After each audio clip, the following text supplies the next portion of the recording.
오늘의 주요 뉴스입니다. 정세균 국무총리는 코로나19 방역으로 영업 제한 피해를 본 자영업자들을 위한 자영업 손실보상제 법제화를 지시했습니다.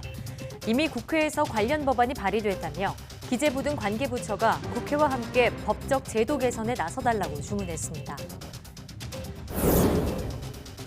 다음 달 초 국내에 가장 먼저 들어올 코로나19 백신은 화이자 제품이 될 가능성이 큰 것으로 확인됐습니다.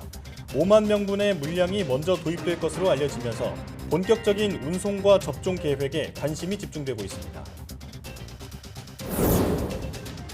정부가 미래차 자율주행 기술 지원에 1조 1천억 원을 투입합니다. 3단계 자율주행의 필수적인 핵심 부품의 국산화를 추진하고 4단계 이상의 성능 시험 기반을 올해 안에 구축하기로 했습니다. 조 바이든 대통령이 46대 미국 대통령에 취임했습니다. 바이든 대통령은 모든 미국인의 대통령이 되겠다며 단결된 힘으로 극단주의와 코로나19를 극복하자고 말했습니다. 바이든 대통령은 취임 직후 파리 기후변화 협약 복귀와 공공시설 마스크 착용 행정명령에 서명했습니다. 화석연료 사용 등으로 인한 온실가스 등 기후변화의 주범으로 꼽힙니다. 미생물을 이용하면 이산화탄소 배출은 줄이면서 새로운 에너지원으로 쓸 수 있는데요. 과학의 달인에서는 바이오 연료에 대해 자세히 알아봅니다.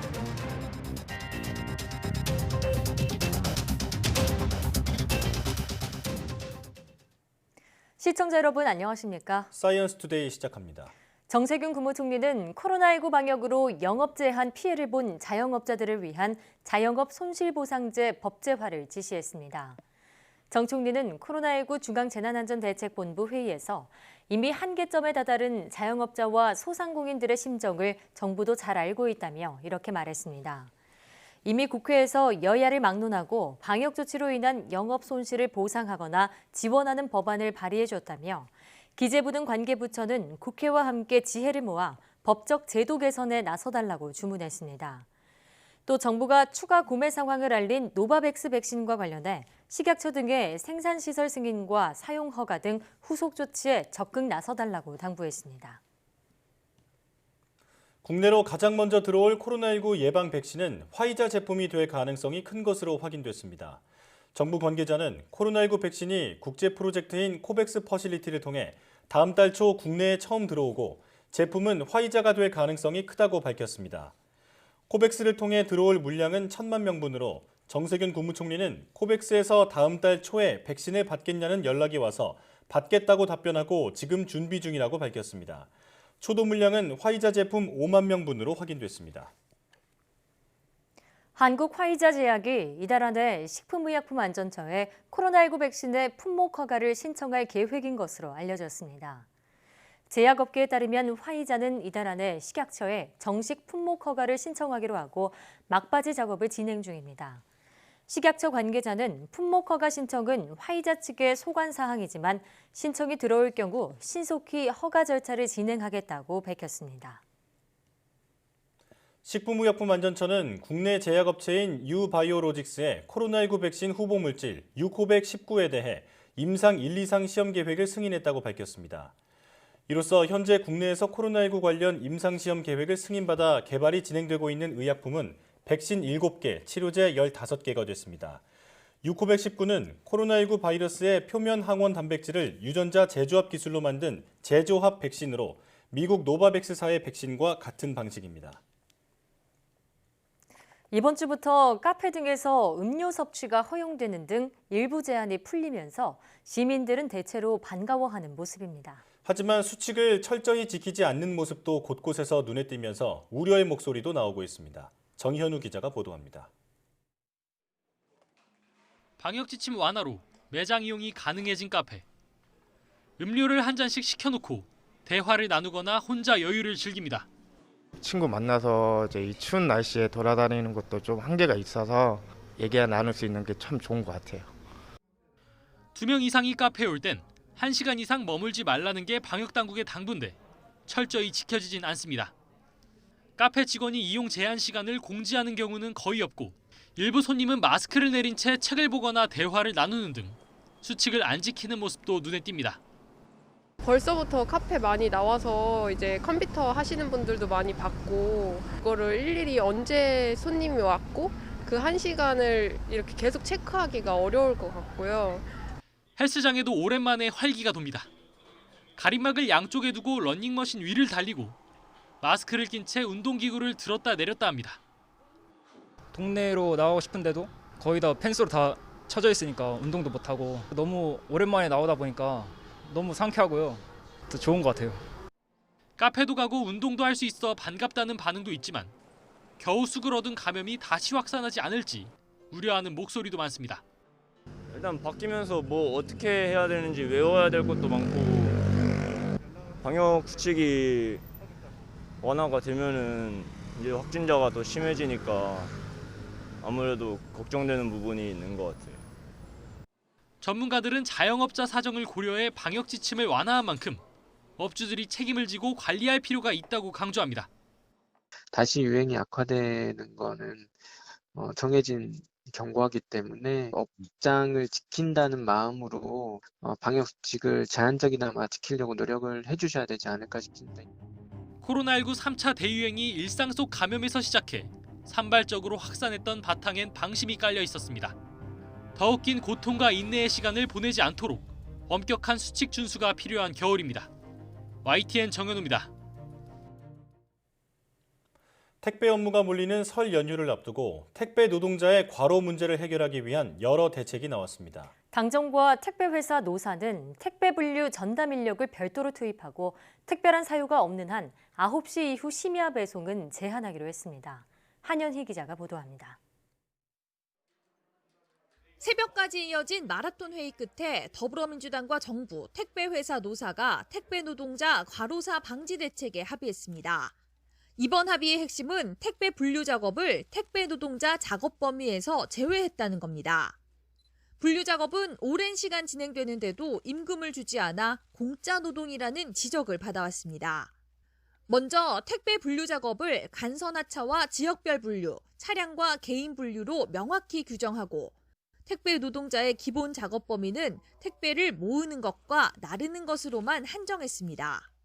택배 노동자의 기본 작업 범위를 집화와 배송으로 명확하게 규정하고 불가피하게 택배 기사가 분류 작업을 수행하는 경우 그에 상응하는 대가를 지급하며 분류 전담 인력을 별도로 투입하는 비용은 모두 택배 회사에서 부담하기로 했습니다. 다만 분류 작업 선진화를 위한 예산과 세제 지원은 정부 몫입니다. 택배 노동자 작업 시간은 주 최대 60시간, 하루 최대 12시간 이내로 제한됩니다. 불가피한 사유를 제외하고는 밤 9시 이후 진행되는 심야 배송 역시 진행되지 않습니다. 설 연휴 특수기간 등 불가피하게 그 이상의 심야 작업이 필요한 경우에 있어서도 밤 10시간을 넘지 않도록 그렇게 노력하기로 하였습니다. 또 설 연휴를 앞두고 택배 물량이 집중돼 배송이 지연되더라도 중대한 과실을 제외하고는 택배 회사 쪽에 책임을 묻지 않는다는 방침입니다. 민주당과 정부, 택배 회사 노사는 이번 1차 합의안을 바탕으로 추가 개선 방안을 계속해서 논의해 나갈 계획입니다. YTN 한현입니다. 시중에 있는 손세정제 대부분이 마치 손소독제처럼 소독과 살균 효과가 있는 것처럼 광고하고 있어서 주의가 필요하다고 소비자원이 당부했습니다. 소비자원이 국내에 유통 중인 손소독제 15개 제품과 손세정제 10개 제품을 대상으로 에탄올 함량과 표시 실태 등을 조사한 결과를 발표했습니다. 손소독제는 모든 제품이 관련 기준에 적합했지만 손세정제 조사 대상 10개 모두는 소독과 살균력 99%라는 등 소독이나 살균 효과가 있는 것처럼 광고하고 있었습니다. 살균 및 소독 목적으로 인체에 사용할 수 있으려면 약사법에 따른 의약외품으로 분류돼야 하는데 손세정제는 청결함을 유지하기 위해 사용하는 화장품으로 분류됩니다. 지구온난화의 주범인 이산화탄소를 배출하지 않고 흡수하는 것은 산림이 유일합니다. 2050년 탄소 중립을 실현하기 위해 산림청이 앞으로 30년 동안 총 30억 그루의 나무를 새로 심기로 했습니다. 김진두 기자가 보도합니다. 울창한 산림은 지구온난화를 억제하는 유일한 수단입니다. 온실가스 주범인 이산화탄소를 흡수하기 때문입니다. 하지만 나무가 나이가 먹어갈수록 이산화탄소 흡수율은 떨어집니다. 지난해 기준으로 50년 이상 된 나무 비율은 전체의 10%에 불과하지만 2050년에는 무려 80%에 육박할 정도로 증가합니다. 이렇게 되면 현재 연간 4천만 톤을 넘는 산림의 이산화탄소 흡수량이 2050년에는 1,400만 톤으로 3분의 1 수준까지 쪼그라들게 됩니다.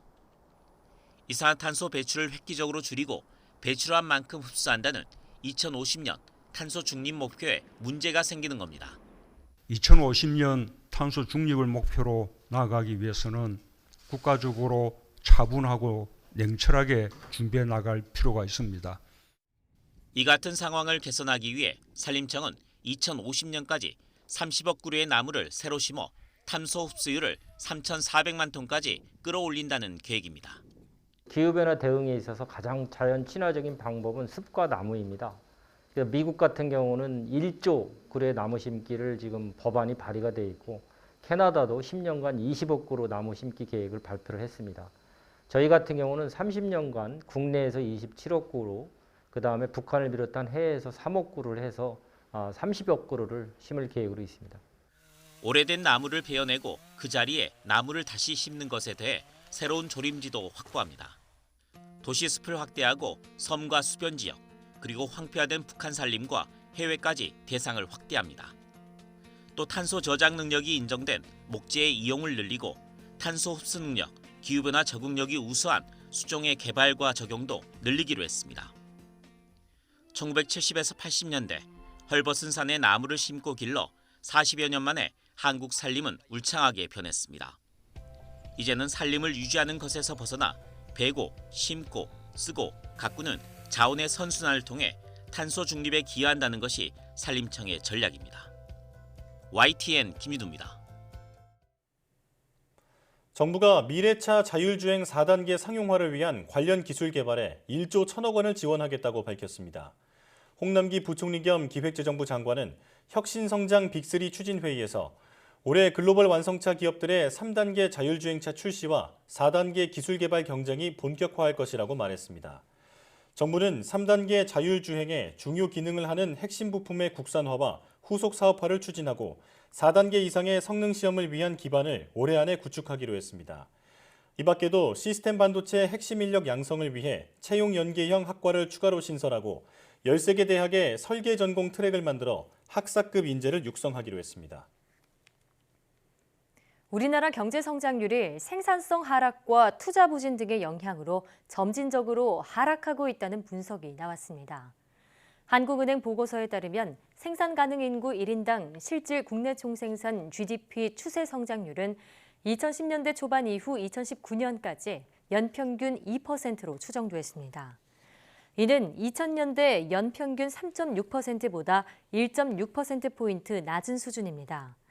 1980년대 후반 7.7%에 이르던 추세 성장률은 1998년 4%까지 떨어졌는데 낮은 달러와 유가, 금리, 3저 호황 종료로 생산성 하락과 평균 노동시간 감소 등에 따른 것으로 분석됐습니다. 남아공발 코로나19 변이 바이러스는 심각한 재감염 위험이 있으며 백신 효과 감소가 우려된다는 연구 결과가 나왔습니다. 로이터 통신에 따르면 남아공 국립전염병연구소와 현지 대학 연구진은 코로나19 완치자 혈청을 대상으로 남아공 변이 바이러스를 실험했더니 이같이 나타났다고 현지 시간 20일 밝혔습니다. 연구 결과 남아공 변이는 대체로 기존 완치자 혈청에 들어있던 중화 항체에 무력화되지 않았다는 게 연구진의 잠정 결론입니다. 화이자와 바이오엔테크가 공동 개발한 신종 코로나19 백신이 영국발 변이 바이러스에도 효과가 있다는 연구 결과가 또 나왔다고 블룸버그 통신 등이 보도했습니다. 앞서 이달 초 화이자와 텍사스 의대의 공동 연구에서도 화이자 백신이 영국과 남아프리카 공화국발 변이 바이러스에 효과가 있다는 연구 결과가 나왔습니다. 바이오엔테크가 주도한 이번 연구에서도 지난 연구 결과와 마찬가지로 화이자의 코로나19 백신을 맞은 사람의 혈액 속 항체는 변이 바이러스를 무력화했습니다.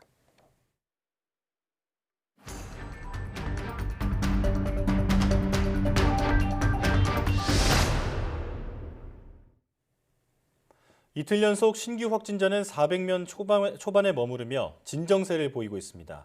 하지만 다중이용시설의 영업이 재개되고 주말 이동량이 다시 늘어나면서 재확산 가능성에 대한 우려의 목소리도 나오고 있는데요. 고려대학교 약학대학 김정기 교수 전화로 연결해 자세한 내용 알아보겠습니다. 교수님 나와 계십니까? 네, 안녕하세요. 네, 서울구치소에 수감 중이던 박근혜 전 대통령 코로나19 확진자와 밀접 접촉해서 검사를 받았는데 음성 판정이 나왔습니다. 자, 그런데도 성모병원에 격리된 상태인데요. 어떤 이유 때문인가요?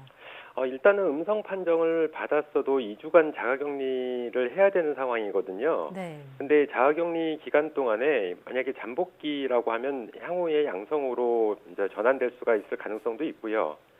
지금 법무부 관계자에 따르면 서울구치소의 경우에는 여성 수용자들이 쓰는 건물이 한 개동밖에 없기 때문에 별도의 건물에서 자가격리를 하기 어려운 상황이다라고 설명을 하고 있는데 일단 뭐 박 전 대통령 경우에는 독거실을 쓰셨거든요.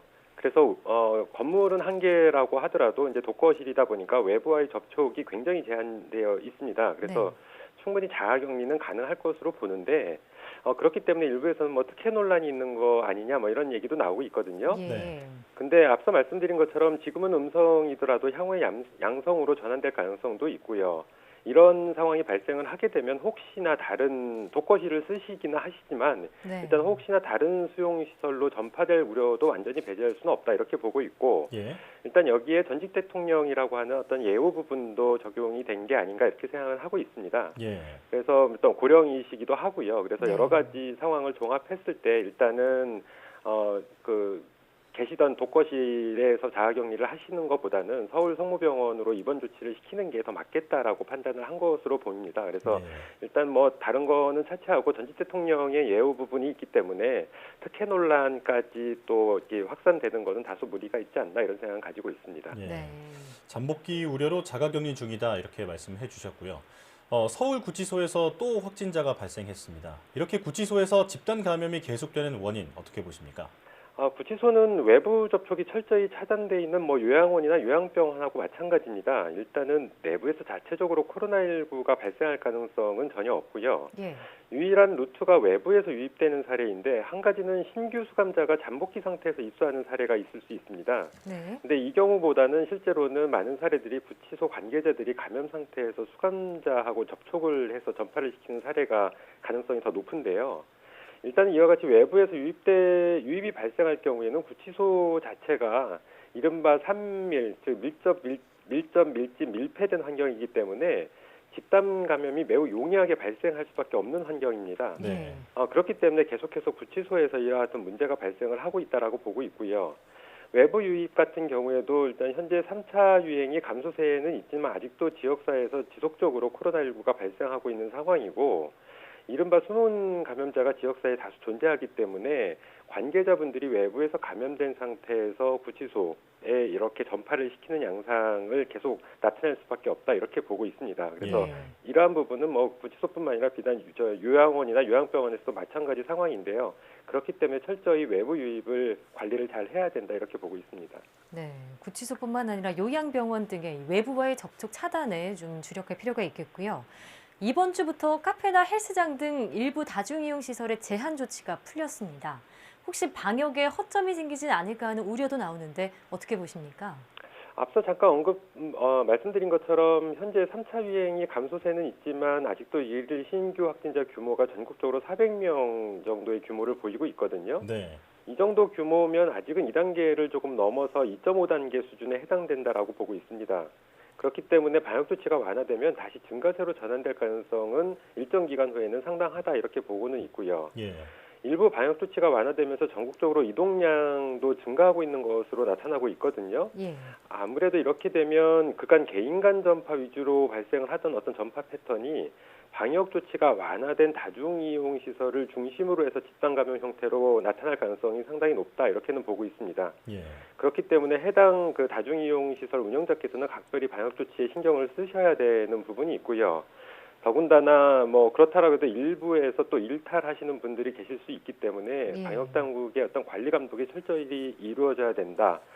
그럼에도 불구하고 아무래도 향후 일정 기간 후에는 다중이용 시설 중심으로 해서 집단 감염은 좀 불가피하지 않을까 이렇게 생각하고 있습니다. 무엇보다 시민들의 자발적인 방역 참여가 중요하겠습니다. 자, 다음은 백신 질문인데요. 이번에 정부가 추가 확보한 노바백스 백신은 제조합 단백질 백신으로 알려져 있습니다. 이미 많이 사용하고 있는 방식이라서 안정성이 높다고 알려져 있는데 다른 백신에 비해서 좀 더 안전하다 이렇게 볼 수 있을까요?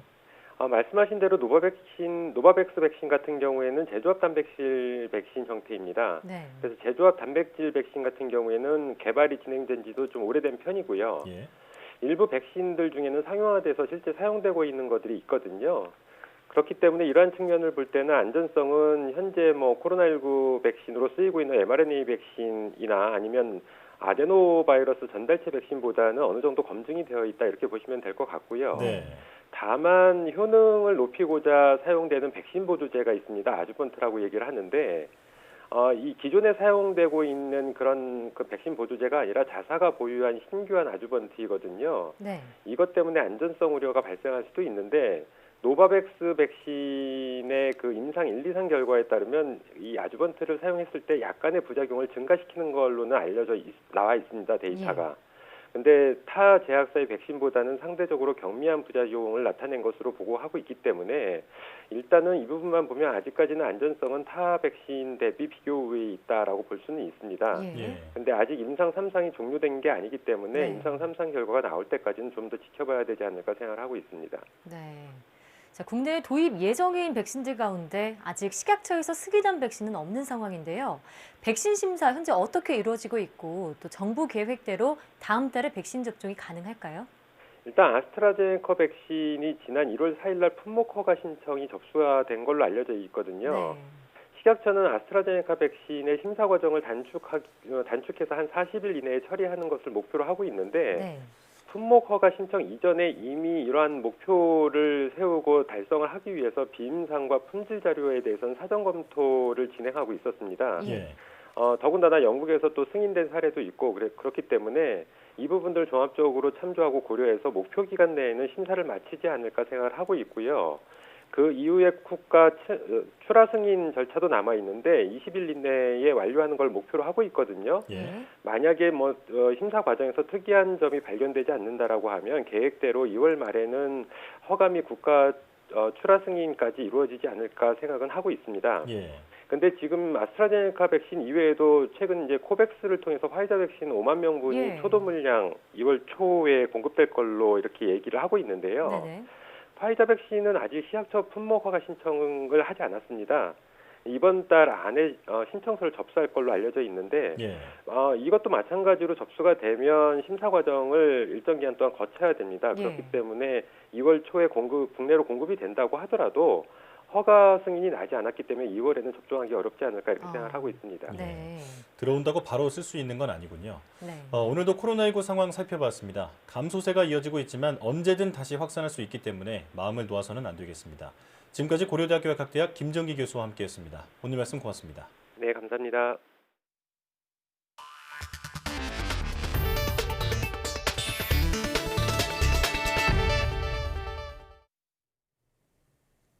조 바이든 대통령이 제46대 미국 대통령에 취임했습니다. 미국의 산적한 난제를 해소하기 위해 국민의 마음을 하나로 다시 모으는 통합을 강조하면서 모든 미국인의 대통령이 될 것이라고 다짐했습니다.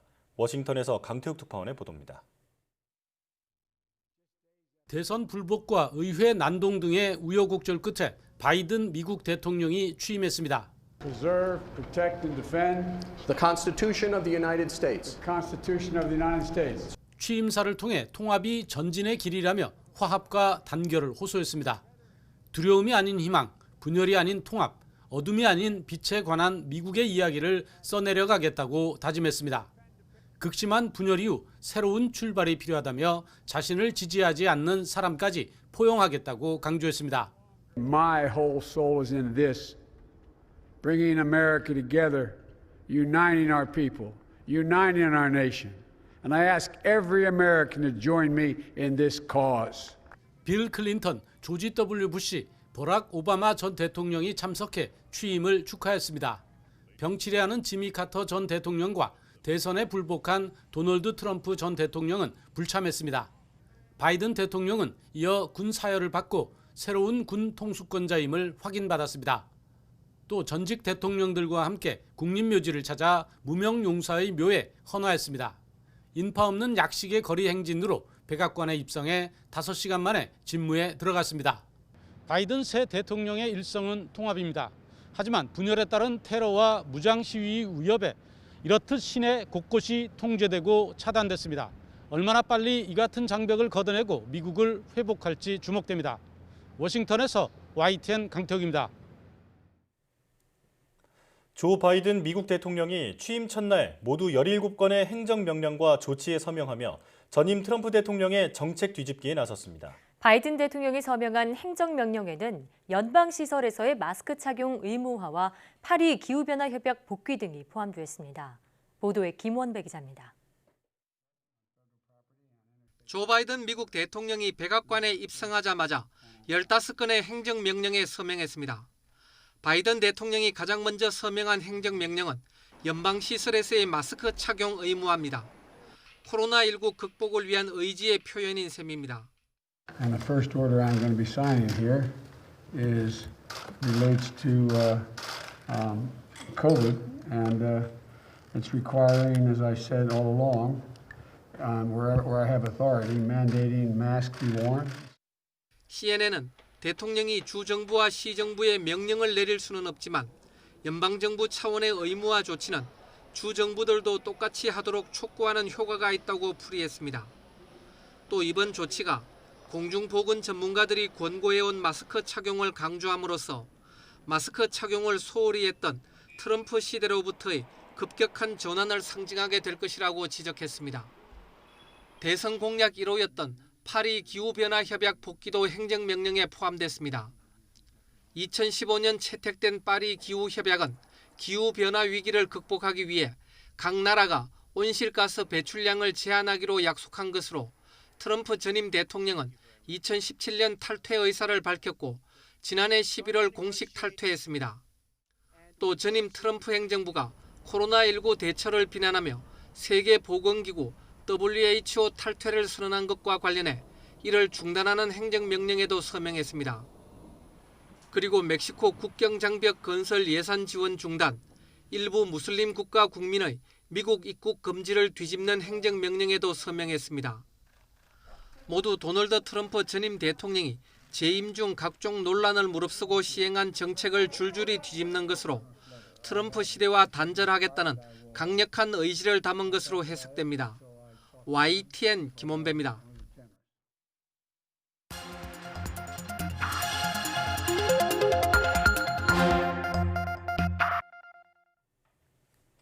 다양한 분야의 과학 이슈를 과학 기자의 시각으로 집중 분석하는 사이언스 취재파의 시간입니다. 스튜디오에 양회영 기자 나와 있습니다. 어서 오세요. 네, 어서 오세요. 네, 오늘은 어떤 소식 알아볼까요?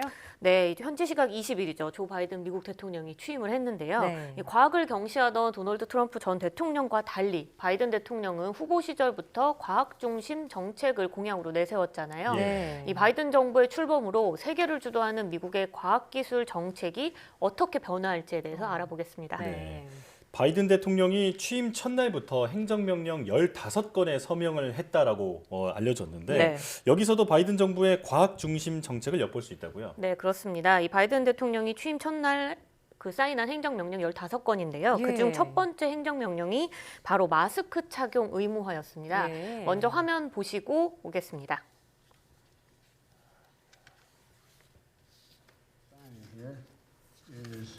Relates to COVID, and it's requiring, as I said all along, where I have authority, mandating masks be worn, social distancing be kept on federal property, on interstate commerce, etc.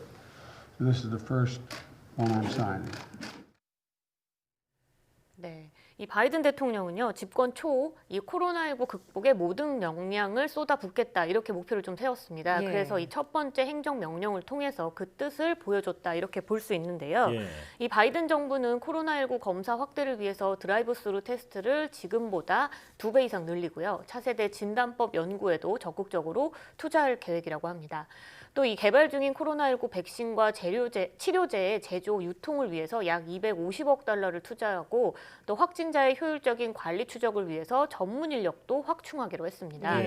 또 장기적으로는 국립보건연구원을 통해서 감염병과 보건 분야의 R&D 예산을 대규모로 배정하고 트럼프 정부에서 폐지했던 백악관의 세계 보건안보팀도 복원할 계획이라고 합니다. 예, 이제 백악관 인사들이 마스크를 잘 쓰고 있는 모습을 볼 수 있게 되겠네요. 네. 원래 나라의 정책 방향은 정부의 인사에서 알 수 있잖아요. 바이든 대통령은 후보 시절부터 과학기술의 중요성을 강조한 만큼 관련 부서에도 파격 인사를 단행했죠. 네, 맞습니다. 이 바이든 대통령이 미국 과학기술 정책의 핵심 기관이라고 볼 수 있는 이 백악관에 있는 과학기술 정책실을 그 정책실의 실장을요 장관급으로 격상했습니다. 이 백악관 내 자문기구 역할을 하던 이 과학기술 정책실을 내각 수준으로 승격을 하고 그래서 이 과학기술의 거버넌스 또 그리고 자문 기능을 대폭 강화시켰다 이렇게 해석할 수 있는 건데요. 트럼프 전 대통령은 2017년에 취임하고 이 과학기술 자문관, 이 과학기술 정책실장 자리를 무려 19개월 동안이나 공석으로 뒀거든요. 이것과는 굉장히 대조적이라고 볼 수 있습니다. 신인 과학기술정책실장에는 인간 게놈 프로젝트의 핵심 연구자였던 에릭 랜더 MIT 교수가 임명이 됐는데요. 지금까지 과학기술정책실장은 핵이나 원자력 등 이 거대 과학기술 관련 자문을 수행했기 때문에 물리학자들이 주로 선임됐는데 유전학자가 임명된 건 이번이 처음이라고 합니다. 이 때문에 바이든 대통령이 재임 기간 동안 신성장 동력으로 바이오와 헬스 분야의 지원을 강화할 것이다. 이런 예측도 함께 나오고 있습니다. 그렇군요. 자, 또 바이든 대통령이 취임 직후 처음 서명한 그 행정명령 중에 파리 기후변화 협약 복귀도 포함이 돼 있잖아요. 후보 시절부터 1호 공약이 바로 이 기후변화 협약 복귀였는데 그만큼 기후변화와 환경 정책도 앞으로 달라지겠죠? 네, 맞습니다. 말씀하신 것처럼 바이든 대통령이 후보 시절부터 트럼프 행정부가 내세웠던 이 에너지 정책들을 굉장히 많이 비판해 왔습니다. 그래서 이번 행정명령 서명과 함께 우선 이 파리 기후변화 협약에 재가입하기로 했고요. 2050년까지 미국의 온실가스 순 배출량을 0으로 만들겠다는 목표도 함께 세웠습니다. 기후변화 대응을 위해서 수소와 그 태양광, 풍력 등 청정 에너지 개발에 4년 동안 4천억 달러를 투자를 할 거고요. 그리고 또 인프라 기술 개발에도 4년 동안 2조 달러를 투자할 계획이라고 합니다. 또 기후 특사에 존 케리 전 국무장관을 임명했습니다. 이 버락 오바마 전 행정부 당시에 이 파리 협약에 직접 서명을 했던 사람이 이 케리 전 장관이거든요. 이 사람을 기후 특사로 이번에 임명을 한 건데 이를 통해서 이 바이든 대통령이 기후 변화 대응 의지가 얼마나 강한지 엿볼 수 있고요. 또 바이든 정부는 기후변화를 국가 안보 문제로 규정을 하고 기후 특사인 케리 전 장관을 백악관의 국가안보회의에 최초로 참석시키기로 했습니다. 그럼 바이든 대통령의 관련 설명 직접 들어보겠습니다. A key plank of our Build Back Better economy and economic plan is building a modern climate-resistant infrastructure and a clean energy future. We can put millions of Americans to work modernizing water, transportation, and energy infrastructure to withstand the impacts of extreme weather. When we think about renewable energy, we see American manufacturers, American workers racing to lead the global market. 네, 자, 미국이 이렇게 다시 기후변화를 막는데 앞장서기로 했다니 좀 기쁜 소식입니다. 트럼프 전 대통령은 각종 과학기술 R&D 예산을 삭감하는 등 과학 홀대가 심했잖아요. 이와 대조적으로 바이든 대통령은 대규모 R&D 투자를 예고했는데 어떤 분야에 투자할 계획인가요? 네, 우선 이 트럼프 전 대통령은 이 당시 이제 신기술이었던 5G 관련된 기술을 관련해서 이 화웨이 통신 장비를 배척하고 또 수출 규제를 막는 등 이제 굉장히 일방적인 대응을 했는데요. 이 바이든 대통령은 이 트럼프 전 대통령의 이 어떤 반응들에 대해서 미국이 기술 표준에서 멀어지게 하는데 결정적인 역할을 한 것이다라고 이렇게 생각하고 있습니다. 이 때문에 바이든 정부는 인공지능과 5G 등 이 ICT 선도 기술에 4년 동안 이 3천억 달러를 투자하고요. 5G 무선망 등 인프라 구축에도 1조 3천억 달러를 투입해서 첨단 기술을 적극적으로 키울 예정이라고 합니다. 또 미국 내 5G 이용 활성화를 할 수 있도록 미국의 기술의 영향력 강화 이런 거에도 좀 힘쓸 예정이고요. 또 나아가서 5G 다음 6G의 주도권 선점을 위해서 관련 기술 개발에도 지원을 아끼지 않기로 했습니다.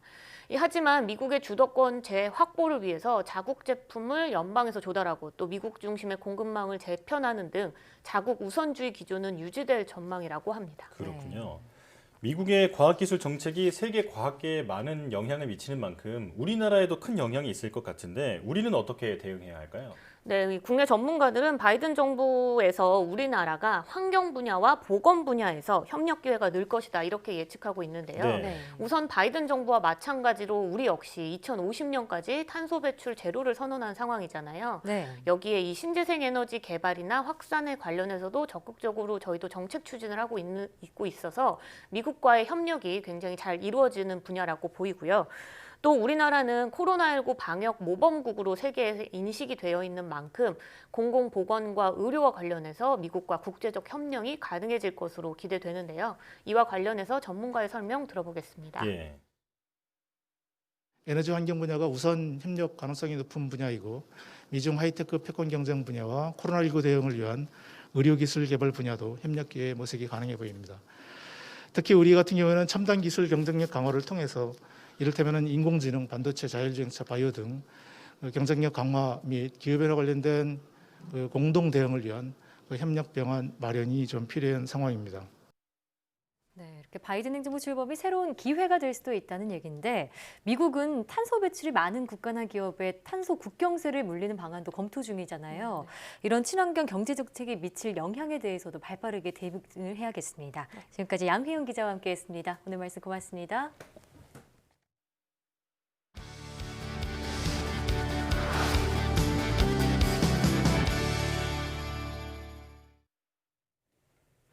이산화탄소를 비롯한 온실가스는 기후변화를 일으키는 주범이죠. 그런데 미생물을 활용하면 이산화탄소의 배출을 줄이면서 바이오 연료로 전환할 수 있다고 하는데요. 네, 오늘 과학의 달인에서 신재생 에너지 연구에 매진하는 분을 만나보겠습니다. 한국에너지기술연구원 기후변화연구본부 이수연 선임연구원 지금 전화로 연결되어 있습니다. 연구원님 안녕하세요. 네, 안녕하세요. 네, 반갑습니다.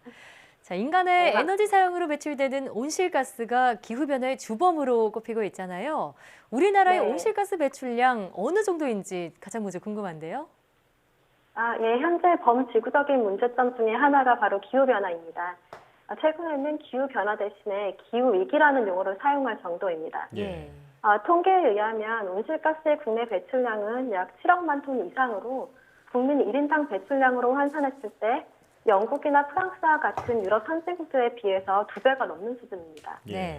그래서 기후변화로 위협받는 지구와 인류의 지속 가능성을 확보하기 위해서 세계 각국이 비준한 기후변화 협약에 따라 각 나라마다 온실가스 배출량 감축 목표를 설정했는데요. 국내의 경우에는 2030년 온실가스 배출 목표인 5억 3,600만 톤에 도달하려면 지금보다 더 많은 노력이 필요합니다. 이러한 가운데 전체 온실가스의 70% 이상을 차지하는 이산화탄소 감축을 위한 대안으로서 현재 탄소를 자원화하는 기술이 주목받고 있습니다.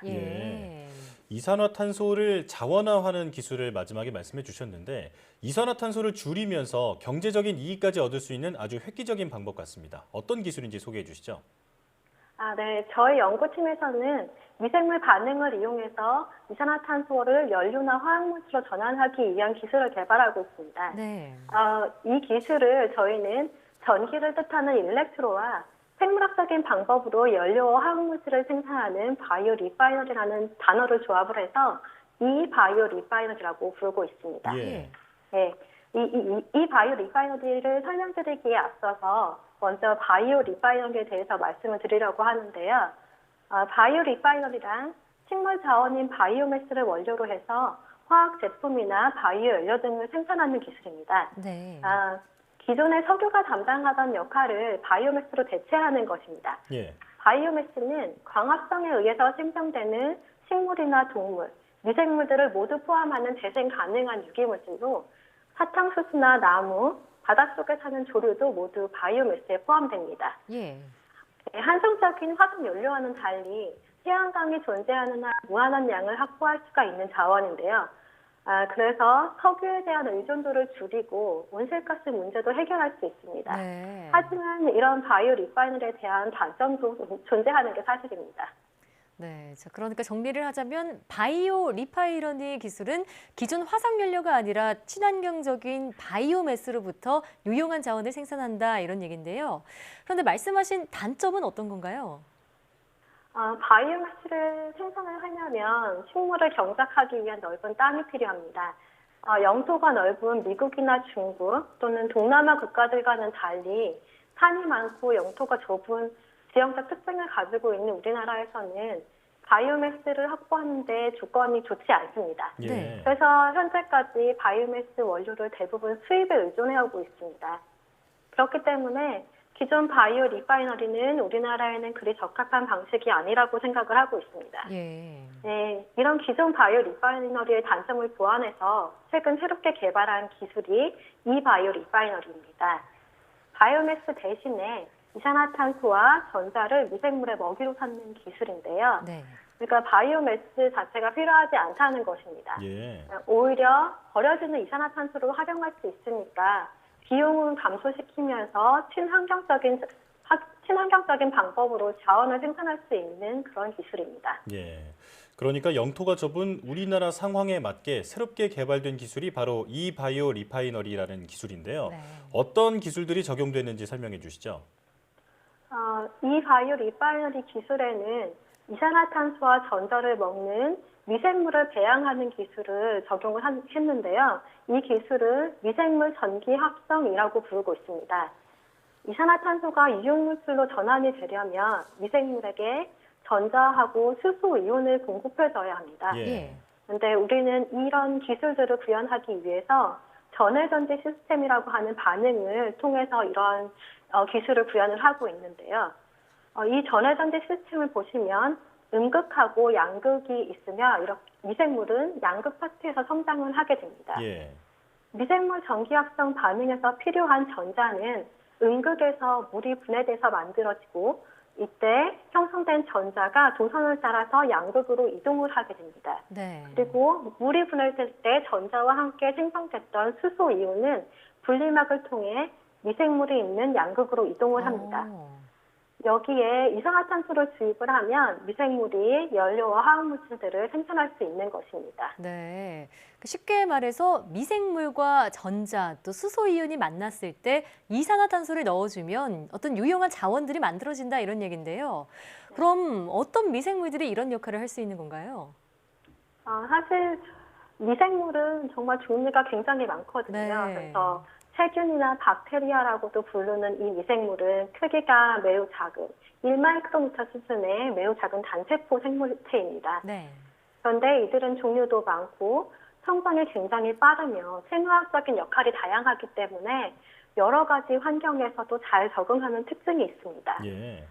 최근 연구 중의 보고에 의하면 물질을 구성하는 원자 속에 있는 전자를 끌어다가 에너지원으로 사용할 수 있는 미생물이 발견되었습니다. 네. 이것의 종류 중에 하나가 자색 비황세균류인데요. 네. 이들은 전기를 먹이로 하는 미생물입니다. 이 미생물들은 수소를 생산하는 능력도 가지고 있고 그 수소로부터 전자를 뽑아내서 사용할 수 있는 능력도 있습니다. 예. 그래서 제가 이 미생물을 처음 접한 것은 2008년이었는데요. 그 당시에는 바이오매스, 당을 원료로 이용해서 수소를 생산하는 데만 연구에 초점이 맞춰져 있었습니다. 그리고 그 이후에 미생물 말고 전기화학이라는 학문을 접하면서 이산화탄소 전환 연구를 함께 시작을 하게 되었습니다. 근데 기존의 전기화학 기술 대비했을 때 미생물 반응을 이 전기화학 시스템에 연결하면 더 고부가 물질을 만드는 것이 가능할 것 같다는 생각이 들었고 그래서 연구를 수행하게 되었습니다. 예.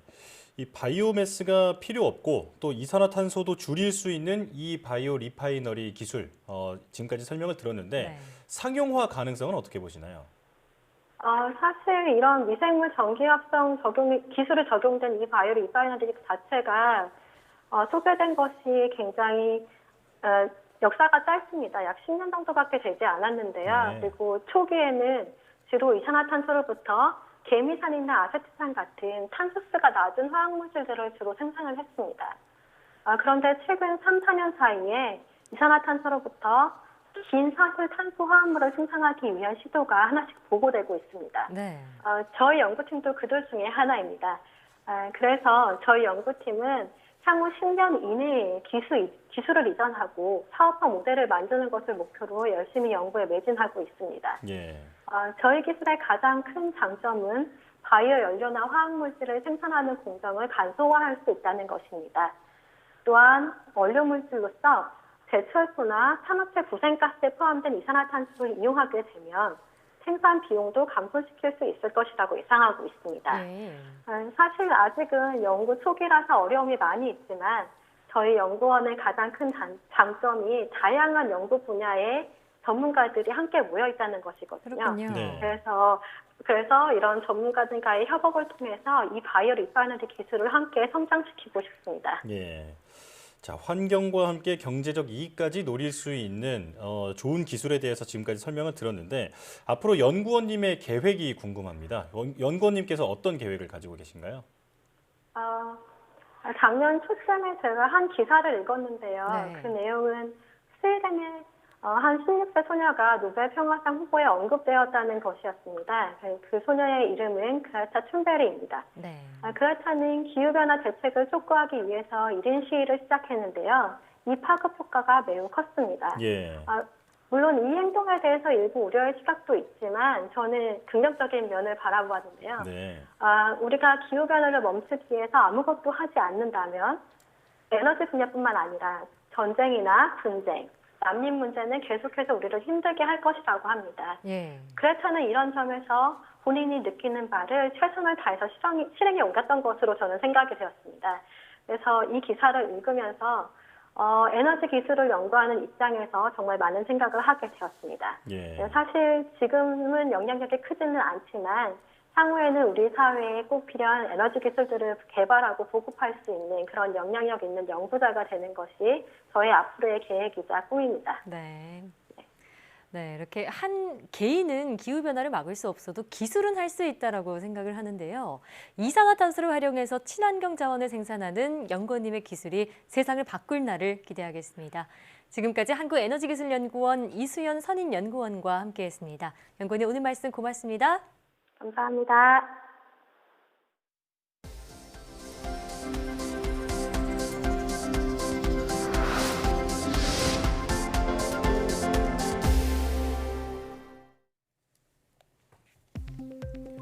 어린이가 성인보다 코로나19 전파력이 강하다는 연구 결과가 나왔습니다. 화중과학기술대 연구팀은 후베이 우한 지역 확진자와 무증상 감염자 등 2만 7천여 가구를 대상으로 조사한 결과 이 같은 사실을 확인했다고 밝혔습니다. 연구 결과 접촉 시간이 같다면 어린이나 청소년이 다른 사람을 감염시킬 확률은 노인보다 1.5배 높은 것으로 나타났습니다. 연구진은 어린이가 성인보다 코로나19 전파력이 강한 만큼 어린이에게 제때 백신을 접종하는 게 중요하다고 조언했습니다. 임신 38주 이전 조산으로 태어난 사람은 조기 사망 위험이 크다는 연구 결과가 나왔습니다. 노르웨이 과학기술대학 연구팀은 1960년대에서 80년대에 태어난 630여만 명의 출생 기록부와 이들이 최장 50세가 되기까지 의료 기록을 분석한 결과 이 같은 사실을 확인했다고 밝혔습니다. 연구 결과 임신 37주에서 38주 사이 출생자는 임신 만기 출생보다 조기 사망 위험이 10% 높고 조산이 이보다 더 빠를수록 조기 사망 위험은 2~3배까지 높아지는 것으로 나타났습니다. 우수한 국산 연구 장비를 무료로 활용할 수 있는 국산 연구 장비 활용 랩이 한국표준과학연구원에 마련됐습니다. 국산 연구 장비 활용 랩에서는 국내 중소기업과 연구자들이 무료로 국산 연구 장비를 활용할 수 있도록 서비스를 제공하고 장비 사용법에 대한 교육이 이뤄집니다. 이번에 개소한 활용 랩은 한국기초과학지원연구원 전북대 고려대에 이어 4번째입니다. 과학기술정보통신부 정병선 1차관은 코로나19 감염 확산을 막기 위해 생활공간의 감염원을 지속해서 제거할 수 있는 시스템을 구축해야 한다고 말했습니다. 정 차관은 한국건설기술연구원이 개발한 항균, 항바이러스 공기청정기의 성능 실증 연구가 진행 중인 김포외고를 찾아 이같이 말했습니다. 또 현재 개발된 기술이 방역 현장에서 중요한 역할을 할 수 있도록 상용화를 적극 지원할 것이라고 덧붙였습니다. 항균 항바이러스 공기청정기는 성능 실험에서 공기 중 감염원의 최대 70%를 줄이는 효과를 보였습니다. 다만 국내 항바이러스 제품은 아직 평가 표준과 인증 체계가 없어 현장 보급에 어려움을 겪는 실정입니다.